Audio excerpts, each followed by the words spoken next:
once again, welcome back to the Video Game Dungeon. I am Commander Olrox, and today is Dungeon Cast episode 14, and today is a 2018 video game wrap-up. I'd like to start off by saying thank you very much for watching. Please don't forget to subscribe, like the video, click the notification button, comment below your favorite 2018 games. Obviously, I can't cover all of them, but I'll cover the big ones for me. We're going to cover the good, the bad, the highs, the lows. First, I'd like to start off by talking about the loss of Telltale Games. That is pretty devastating. They're visual story-style games spanning several phenomenal franchises. It's sad to see them go. They've covered different franchises like Borderlands, Game of Thrones, of course, The Walking Dead, Batman, one of my personal favorites, Guardians of the Galaxy. We lost the ending to The Walking Dead, but they did get it picked up by another developer. PC exclusive, which for me is kind of sad because I'm a console gamer, but I will play it on the PC if need be to see the ending. Next up, I'd like to talk about one of the games that very, very heavily impressed me in 2018 was Spider-Man. The story was amazing. I kind of hoped and prayed it was going to be a good game. It turned out to be, or I should say, exceed my expectations. The story was intricate. I liked the different aspects of the villains, the multiple villains, the modernizing of the villain, I should say. Don't get me wrong, I love the classics from the comics. By the way, if you haven't read the comics, I highly recommend any Marvel comic, especially Spider-Man. Great stories, and it'll definitely keep you busy. But back to the game, that was one of my top, I'd say top 3 of 2018. At the end of the video, I will be giving you my top game of 2018. Another thing I'd like to talk about as well in Spider-Man was the array of suits. There was definitely a lot of suit options which carried different stats, abilities, the different look, the style spanning the Spider-Man universe. One of my favorites was the Ghost Rider Spider-Man crossover suit. That was one of my definitely top favorite suits in the game. The different gadgets you can unlock, the skills, and it was so well put together. Great job, Insomniac. I can't say enough good things about it. I've always loved all the Spider-Man games. I've never had a problem with any Spider-Man game. Even the ones for the PlayStation 2 are based on the movies. They were decent for what they were. The Spider-Man franchise has a long history of good video games in my mind. The DLC content, I haven't played that yet, but it looks decent. Silver Sable, Black Cat, I believe. But eventually I'll check those out, maybe in the near future. Maybe I'll do a review on the Spider-Man DLC. Next game for me is a game I personally have been waiting for a long time.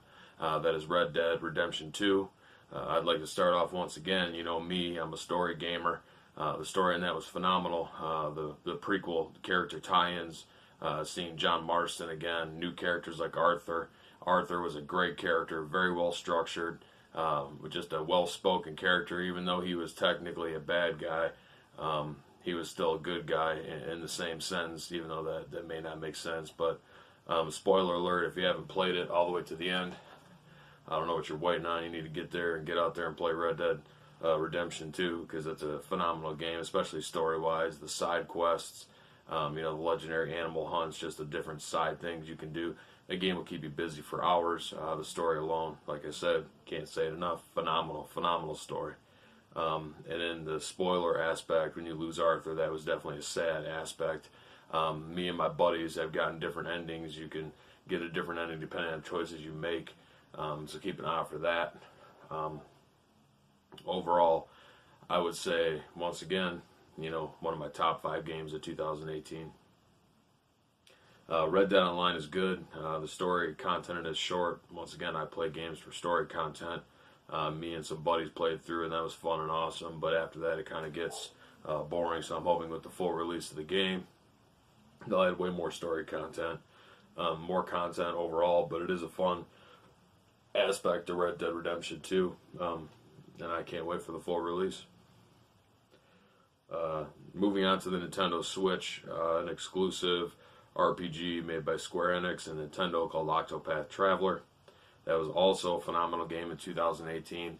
I didn't get to play it all the way through, unfortunately, because it was taken from me, but I will get it back one day and I will finish it. but the different characters, the different stories for each character that leading up to them all coming together in a culmination and forming that RPG group. You know, it's such a great feeling, great concept. Square Enix, Nintendo hit it right on the fucking mark in my mind. But I will finish it. But what I did play, I played probably about 5 hours of it, and it was very fun, entertaining. Character customization is great, skill tree based, retro style RPG in a modern age on a modern console. You know, the Nintendo Switch, which I love my Nintendo Switch. But yeah, that's definitely something to play, something to look out for. One thing I like to touch base on is my love for Bethesda games. I love Elder Scrolls. I love Fallout. Elder Scrolls Online was good, so when they announced Fallout 76 at E3, I was very excited. I had high hopes for it. To be honest, I haven't even gotten it yet because I've heard so many bad things. I've seen the price fluctuations and the horrible reviews, but for me, I have faith in video games. I like to give things a chance, but I'm going to wait till it maybe drops down to 20, 30 consistently, and then I'll pick it up and buy it to try it out. What disappoints me that I hear is there's no story mode. The only form of story is through holotapes, and for me, that's kind of lazy Bethesda. I mean, look at Elder Scrolls Online. It had a full-blown story, character interaction, that trademark character interaction with Bethesda-style games, choices, beating characters, seeing characters, integration of story, but the lack thereof, that kind of disappoints me, makes me sad. But they did announce the next Elder Scrolls at E3 this year, and maybe we'll see a Fallout 5, not an online adaptation of Fallout, which hopefully I'll try in the near future.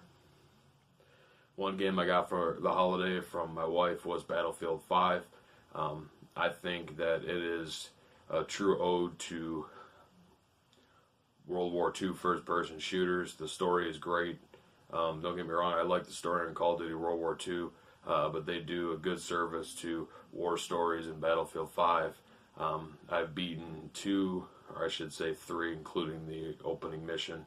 On hard, I played through 3 of the 5. I'm going to start the 4th one probably tonight, hopefully beat it before the weekend's over. That's my goal. But so far the story is phenomenal. Character background, it's awesome to see a female protagonist in a game, especially a war game, and her being such a badass. I mean, I'm usually apprehensive about female main protagonists because obviously I'm a man, I identify with a man. But when I saw her story in Battlefield 5, it was the Norwegian story. They were from Norway and they're part of the World War, and it was pretty good. I mean, I liked it. Now we're going to move on to Call of Duty Black Ops 2. I'm sorry, Black Ops 4, I should say, 2. That's when it was still good. Once I found out they removed the story mode from it, I immediately lost interest. They had the Battle Royale to play off Fortnite, which I'll touch base on that in a minute. Which, I mean, I guess if you want to make money and not appease the hardcore fans of Call of Duty like me, I've been playing since the beginning, the first Call of Duty, and those games have been based on story before they even integrated the multiplayer. So a very, very disappointing thing to hear, very sad thing to hear, which is on launch. I remember on launch at midnight, I go every Call of Duty game, buy it on midnight, play the story. Play some multiplayer, but story is the main for me. Multiplayer is secondary. So, and on that night, I remember feeling a little depressed and sad because I'm like, I should be at the midnight launch, getting excited for this game, and they decided to take away the key component from me and just ruin it. Which I'll maybe pick it up when it's $20. I heard there's like some war story style missions, but they weren't really nothing. Maybe you could beat them all in a couple hours, which to me that's not a story mode. That's a half-assed attempt at one, and that is devastating for me with Call of Duty. Circling back to Fortnite. I can't stand Fortnite. I've tried to like it. I went out and bought the retail release of it because, once again, I'm an Epic Games fan. I love Gears of War. I love Quake. So I said, let me give it a chance. The story mode was a terrible attempt at a wave-style shooter mode where you're defending a base or some form of device. It wasn't a story mode. I felt misled. And then, 2 months later, they give it away for free for Battle Royale mode, and it becomes this massive success, which I don't understand. And maybe because I'm a story-based gamer, I know I keep saying it, but I just want to get that point across. To me, that's what video games were made for, was story and content, not mindless online interaction but you know, that's just me, I guess. So for those of you out there that like Fortnite, please don't hate Commander Olrox. I'm sorry, I don't like it. I gave it a try and I don't like it. Next game, circling back to the Switch, was Super Mario Party. One of the best adaptations of Mario Party in my mind. Once again, not a great console, the Nintendo Switch. The different game modes that were in there, the different styles of gameplay, the character unlocking. And I just like the way that they expanded on Mario Party. There's a lot of great mini games in it. I highly recommend picking it out and getting it, playing it with your friends, family, even by yourself. I've played it by myself a bunch of times too. They have the music mode, which is fun. It's kind of like a rhythm style game base, and then they have the rapids mode where you get the different paths of the rapids. It's built like a little map. I like it how you have to play through it multiple times to get through and play all the different aspects of it, the different pathways on the map. It's just an overall fun game, great game. It's just that good old, good-hearted Nintendo product. You know, that product that stays strong, that has a lot of replay value. But I definitely recommend playing Super Mario Party. Once again, going over to another heavy hitter of the year, Super Smash Bros. Ultimate. I can't stress enough that this is a phenomenal Smash Bros. Game, probably one of the best, if not the best, Smash Bros. Games, even though all the rest in the series, all the way from the Nintendo 64, GameCube, Wii U, up until the current generation of Smash Bros. Smash Bros. Ultimate delivered in a way for me that I did not expect. I mean, I've seen the things on the Nintendo Treehouses and the little videos on YouTube and stuff that they put up, but once the game came out and I actually really saw what it was, I was thoroughly impressed. The story mode alone was great for me. It ranges from easy battles to hard battles. They integrated the spirits. You have the main spirits, then you have the support spirits. You have to unlock certain ones to access certain areas on the map, do certain things, and the map, the world map is gigantic. It's phenomenal. There's pathways and secret pathways, items to unlock. It's just a very, very thorough and impressive story mode for a Smash Bros. Game for me. I've been playing it for a long time. Still haven't finished it. I'm trying to finish every battle on the map to get the ultimate version ending, or just to collect all the spirits, level up my spirit, just have fun with that. It's got like a Pokemon aspect where you're collecting them, and they're spanning several franchises, several classic amazing franchises, which Super Smash Bros. Has always represented. They're spanning off into Persona with the addition of Joker for DLC content. They have Castlevania characters, just they have a Rayman, Spirit. They cover all different phenomenal franchises. Great fighters, great mechanics, great story. Can't say enough great things about it. Play Super Smash Bros. If you guys want me to share my Nintendo Switch friend ID, let me know. We can play some Super Mario Party, some Super Smash Bros. Let me know in the comments below. I also got recently Assassin's Creed Odyssey. I'm pretty excited about playing that. I haven't started yet. I got it from my wife for the holiday, so I haven't tried that. But I'm pretty excited, so I can't talk much about it, but I hear it's great, and I can't wait to experience it for myself. Another thing is the year of the remake of the classic, the Crash Bandicoot trilogy, the Spyro trilogy. I've played the Crash Bandicoot trilogy. I like how they added the new levels for, the PlayStation 4. Some are free, some you have to pay for, but it's nice to relive those classic franchises made in a modern graphic style, especially Spyro. I recently got that from my mother for the holiday. I played through some of Spyro 1. Of course, I play everything in order and I complete it in its proper order, play it all the way through. Same with anime and video games. But I started playing that. That's great to see and relive that game once again in a modernized graphic with the enhancements and all around classic games. Great to see them come back. Great to look at them in a new light. Another thing that I wanted to talk about is Metal Gear Survive. I have mixed feelings about it, especially the fact that they never really finished Metal Gear 5, which depresses me because I never know the real ending, the real continuation of the story ending for that because of Hideo Kojima's fallout with Konami, but maybe one day we'll see it in a DLC. But Metal Gear Survive takes the name Metal Gear. I also got that for Christmas from my wife, but I haven't played it yet. I hear it's obviously integrated zombies of some kind. It's a survival game. I hear that there's a single player story, but there's also a multiplayer co-op, which is kind of cool for me. But come on, Konami, I want to see the ending of Metal Gear Solid 5. You owe it to me. I've been a fan since day one of the Metal Gear games on the Nintendo.